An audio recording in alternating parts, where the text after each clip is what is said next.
ಶ್ರೀ ರಾಯರಂದ್ರಂತೆ ಏತಾನ್ ವಿಹಾಯ ಕೃಪಣಾನ್, ಭಗವಂತ ನನ್ನ ಮೋಕ್ಷಕ್ಕೆ ಬಾಂತಿಯಲ್ಲ, ನಾನು ಬರೋಲ್ಲ. ಯಾಕೆಂದ್ರೆ ನನ್ನನ್ನು ನಂಬಿದ ಇವರನ್ನೆಲ್ಲ ಬಿಟ್ಟು ನಾ ಹೇಗೆ ಬರಲಿ? ಈ ರೀತಿ ನಮಗಾಗಿ ಕಾದು ಕಾದು ಕಾದು ಕುಳಿತ ಮಹಾನುಭಾವರು ಮಂತ್ರಾಲಯ ಪ್ರಭುಗಳು. ನಮಗಾಗಿ ಕಾದವರು ಯಾರು, ಬೇರೆ ಯಾರಿಲ್ಲ.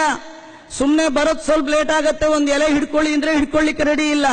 ಅದು ಬೇರೆ ಯಾರಿಗಲ್ಲ, ಹೆತ್ತವರಿಗೆ ಹೊತ್ತವರಿಗೆ ಊಟದಲ್ಲಿ ಸಾಪಂಕ್ತಿ ಕೊಡ್ಲಿಕ್ಕೆ ನಾವು ರೆಡಿ ಇಲ್ಲ. ಅಂಥದ್ರಲ್ಲಿ ನಮ್ಗೆ ಏನ್ ಸಂಬಂಧ ರೀ ರಾಯರು? ಏನ್ ಚಿಕ್ಕಪ್ಪನ ಮಕ್ಕಳ ದೊಡ್ಡಪ್ಪನ ಮಕ್ಕಳ? ನಾವವ್ರಿಗೆ ಅವ್ರಂತಾರ ನೀವು ನಮ್ಮ ಸಂಬಂಧಿಕರು ಅಂತಾರೆ, ವಿದ್ಯಾ ಸಂಬಂಧಿ ದೇಹ ಸಂಬಂಧಿ. ಇಂಥ ಕಾರುಣ್ಯ ನಮೋ ಅತ್ಯಂತ ದೇವರು.